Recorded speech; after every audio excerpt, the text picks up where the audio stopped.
Hello and welcome back to the Out of Spec podcast. I'm here again with Alex from our Out of Spec Renew channel. And Alex, you just got one of the two Mitsubishi i-MiEVs working. Is that true? I did indeed, yes. Yay. All right. Can you kind of run us through what the problem was and then we'll kind of move from there? Yeah. Yeah, so hopefully the video will be coming out soon for it, but essentially both of the cars effectively had the same issue. I mean, the one that I got running first is actually the white and blue one, which in the first video was actually the one that I was able to kind of get to drive in turtle mode. Um, I was a little bit unsure at first whether it was going to be an actual problem with one of the cells in the battery or if it was going to be one of the basically some of the BMS electronics. They call it a CMU, a cell monitoring unit.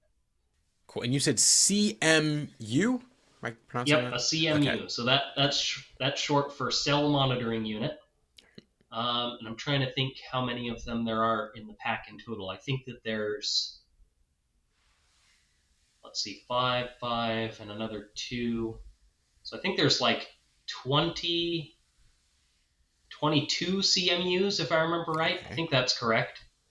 Although some of them are paired in the larger modules, so it might Hmm. really only be 12 with some extra units added on.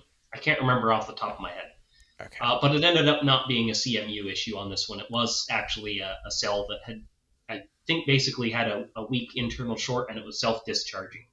Okay. Um, so the whole pack was pretty much fully charged except for one cell, which was discharged all the way down to like 2.8 volts. So it was pretty much fully dead. Um, and so what I was able to do is basically swap another good cell into the pack. Okay. It was a little bit not totally ideal. The pack in the white one was not in super fantastic shape. Had pretty significant degradation and some pretty high internal resistance. So I wasn't able to find a great match for a cell to put into it. So I basically put the closest possible thing in that I could find. And so far, it seems to be working okay. I haven't driven it down to a low state of charge yet, so hopefully it doesn't have issues with going into turtle mode, which I'm kind of afraid that it might just because the internal resistance is so high, like under high load. Um, but yeah, it does run now, so Okay. that's a plus for it. The black one, I've got much higher confidence in getting that one into a better operational state because based on Awesome. the limited testing that I've done on the cells, it seems like that one's in a lot better condition.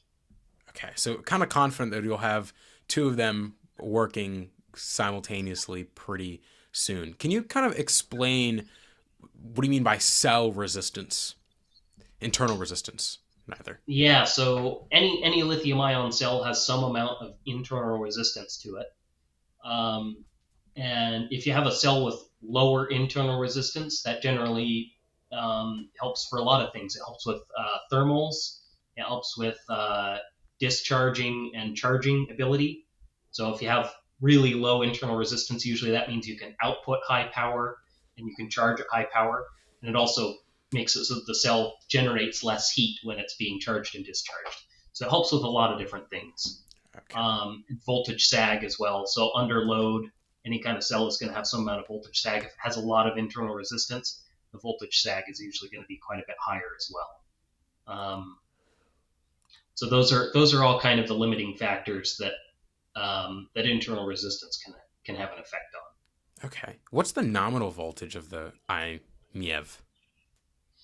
So it's 88 cells in series, and the cells in it are a little bit of a weird offshoot chemistry for lithium ion. They're actually a lithium manganese oxide cell, so Okay. LMO. Basically, LMO doesn't have a lot of energy density. It's supposed to be pretty good at high discharge rate, and it has very good low temperature tolerance. So it can actually charge, you know, just in terms of regular charging and regen and everything, at below freezing temperatures, which you can't do with most normal, like typical lithium ion chemistries that are in use today. Okay. It's kind of interesting. So yeah, typically most vehicles will either have an LFP or NMC or Yep. so nickel, manganese, cobalt, or lithium iron phosphate. Rarely do you see lithium manganese. How common is that, I guess, among EVs in general? I mean, it's an older EV, so I imagine Yeah, that's I coming don't to think it's that. really anything that's in use today as far as modern stuff goes. I think at that time it probably was a little bit more of a popular chemistry just because it had sort of some robust characteristics like the low temperature tolerance and stuff, but it just doesn't have great energy density. So I think that's probably one of the biggest reasons that it's fallen out of favor. Um, I don't know if maybe it's more expensive to manufacture than maybe some other chemistries are, but I don't think it's very common today. Okay, interesting. And I guess working on these vehicles, what have you kind of learned about these particular? Have you worked on i-MiEVs before? No, so this is my first time, ever working on an i-MiEV or really even being up close to one. I've never even Oh, really spent okay. any time with one, so it's been kind of a fun experience to work on them. Everything on them is like just tiny. It's like Okay. everything's scaled down to like half or two-thirds size. Like the brake calipers are only like this big, Yeah. and the struts are only like that big around. It's kind of funny. Everything's just like miniaturized on it. Yeah. That's I think the interesting. front I think the front tires on it are only a 155 tread width. They're like the narrowest tires you've ever seen on a car. What is the like what is the range and like what's the top speed? For something that small, it's got to be super low. Um, I'm pretty sure that the top speed on them was limited to 80. I think Really? that's yeah. I think it was Oh, limited to 80 miles an hour, which I actually not think bad. is more or less kind of the maximum that like a K car is limited to. It basically meets all the specs of a Japanese K car. So it's only about Hmm. 62 horsepower. And the one we got in North America is a little bit bigger than the Japanese version. I think it's a little bit wider and a little bit longer. Interesting. But it's very similar to, basically just a Japanese K car. They actually made a gasoline version uh, Oh. that was sold in Japan that's just called a Mitsubishi i. Okay. So it's kind of the electrified version of a Mitsubishi i. And it was also sold under a few different brands in Europe. So they sold as both a Citroen and another brand too, but I can't remember what the other one was. Um, but those ones are kind of weird because they actually, on the later years of those ones, they actually had a smaller capacity battery than the Mitsubishi version, which is kind of a Interesting. weird thing. Yeah. Yeah, I see on here for those curious. This is like the Citron version of Yep. the Yeah. i-MiEV. Yeah. So it has a little bit different front bumper and everything. Yeah. So it looks like Peugeot. So Peugeot, Citroen, and Peugeot. Yeah, that's right. yeah, and Yeah. So the Mitsubishi. Peugeot and the Citroen versions are more or less the same, and they only have an 80S battery instead of 88. So that's kind of the main difference on those ones, I think. But the Interesting. Mitsubishi version always had an 88S battery throughout the whole production run. Of course, we'll learn more about it in your video, which I'll have linked in the description and comments for those who are looking forward to watching that. Could you kind of take us through acquiring these vehicles and then, I guess, the cost kind of parity for getting them to run? So as far as finding them, I think I just found them browsing Facebook Marketplace, which I probably do way too much in my spare time. Yeah. Um, but yeah, I think I found them on Facebook Marketplace advertised really cheap, and I sent them to Kyle and was like, "Hey, look at these, really cheap i-MiEVs." He's like, "Oh, make them an offer, and maybe we can get them for the Renew channel." So that's what we did. I ended up making them an offer, and they made a counter offer, and we ended up picking the two cars up for $1,500 for both. Wow. Um, and then the dealership actually was able to deliver them for a small fee as well, for Nice. a lot cheaper than we could have towed them for. So I think it was $100 each to deliver them. So 1,700 all Sweet. in for both cars. That's really Um, good. as far as the cost for repairing them, uh, really it's just the cells. is the cost as far as parts. There's a lot of time invested in it as far as dropping the battery and then testing all of the cells, not all of the cells, but testing a sample size of cells out of the pack to try and find a replacement cell that's a good enough fit to match the rest. Which is kind of tricky. You want to try and have as close of a match both in terms of the actual capacity of the cell, the internal resistance, and usually, depending on the car, there can be differences as far as how sensitive they are to differences within the cells of the battery. On most older cars like the i-MiEV or cars that have kind of older architectures in terms of the way they're set up, they can be a lot more forgiving in terms of cell or module swappability. But when you get into the stuff that has a bit more complex battery management systems where they're tracking a lot more parameters, then it can be a lot more difficult to do module pairing. And in some cases, it can be even almost impossible to find something that will hold up long term. But on cars like this, it's a little bit easier to find something that'll work. And yeah. Interesting. What are the plans with it? Like now they're repaired once the black one gets repaired fully. What is the end goal now? That's a pretty good question. I think that they're probably going to end up going back to Colorado. It sounds like Kyle's kind of got some plans for that. Hopefully, I can have the black one done in time for that.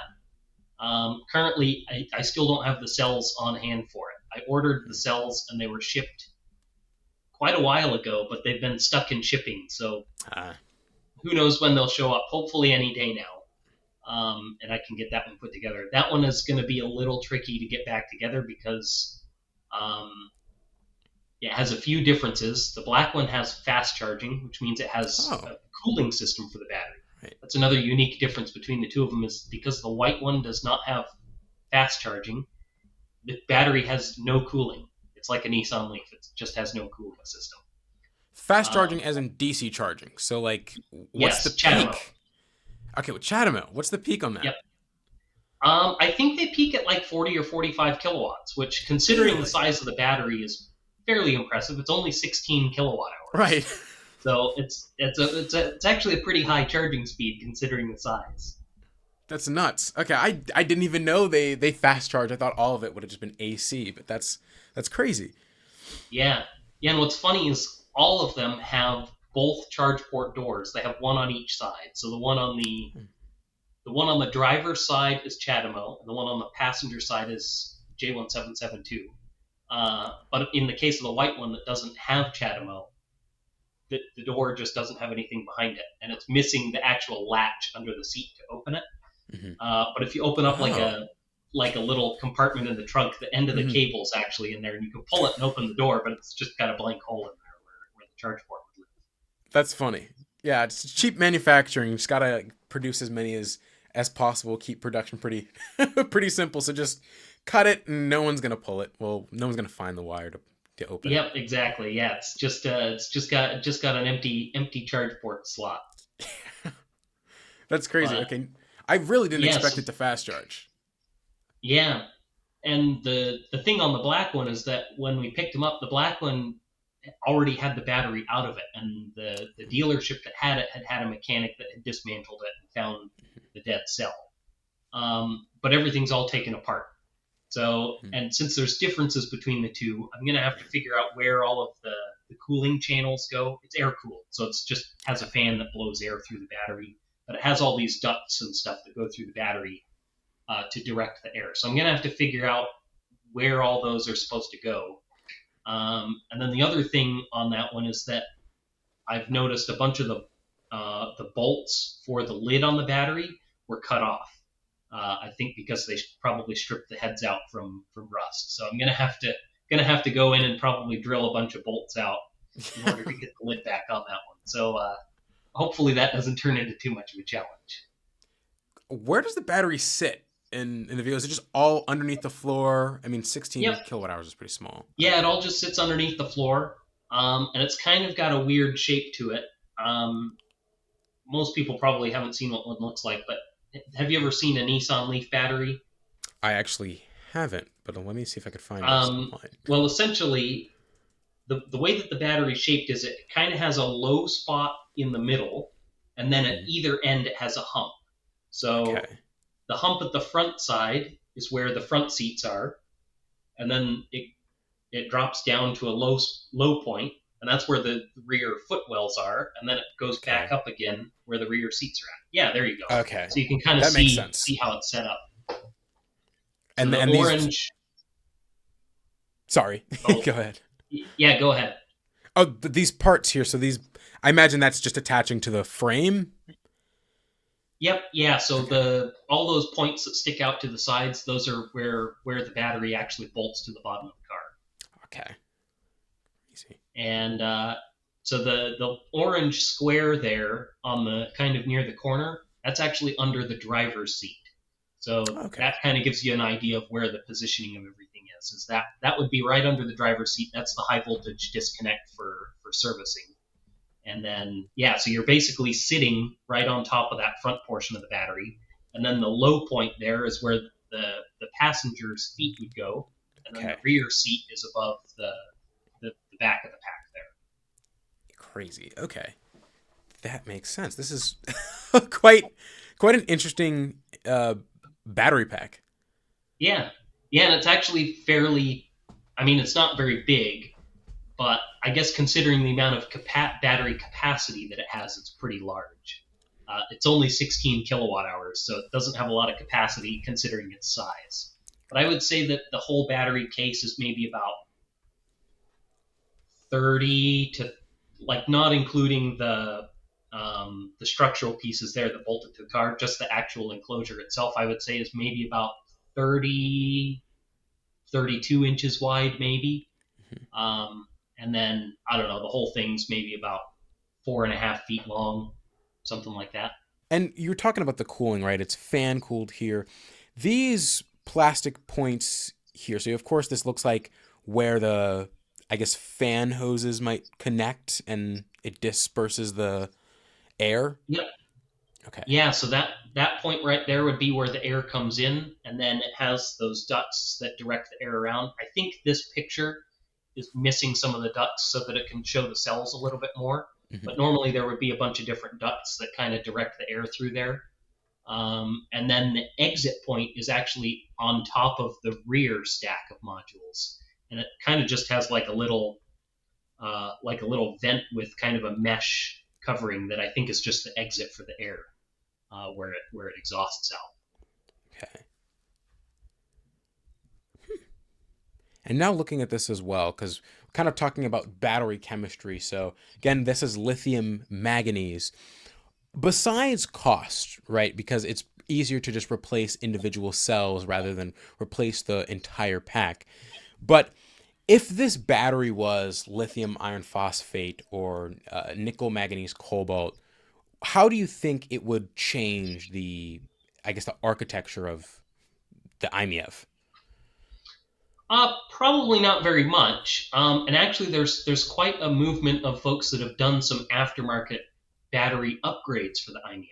There's actually a company in Australia that makes an aftermarket battery pack.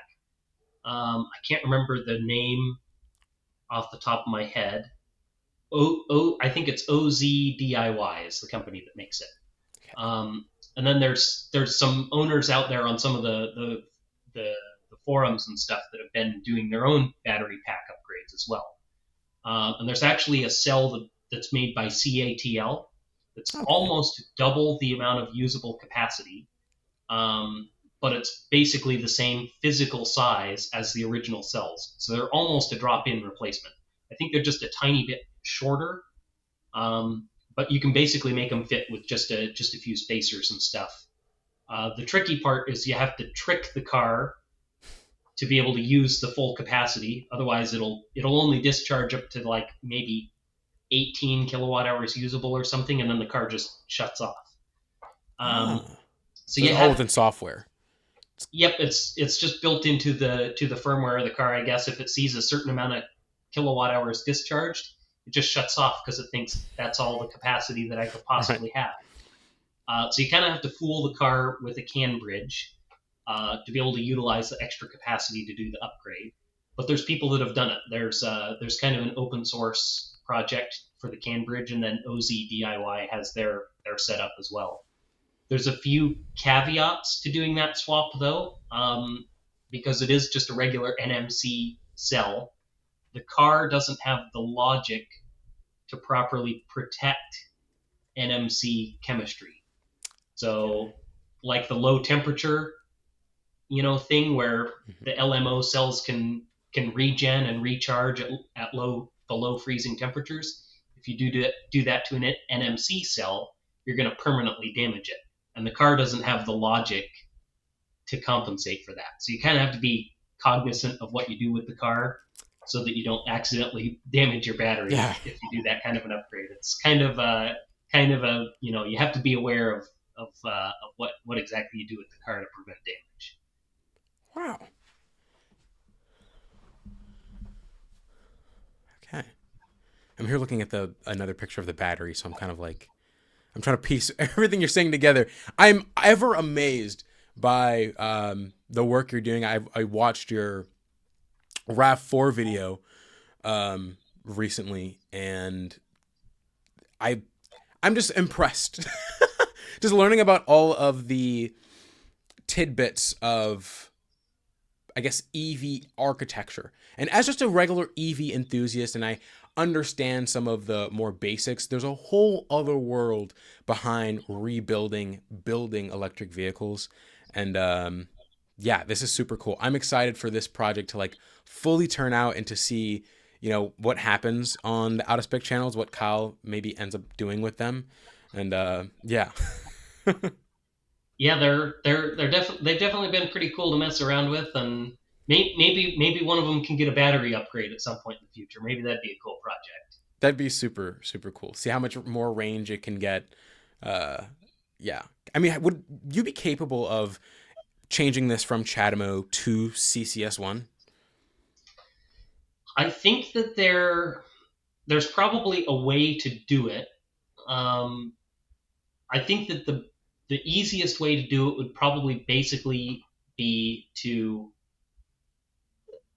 there's now CHAdeMO to CCS adapters that you can buy. So people have been using them with the Leaf and such. I think that the easiest way to be able to retrofit CCS would basically be to use the electronics from one of those adapters and put it into the car, and then swap out the charge port.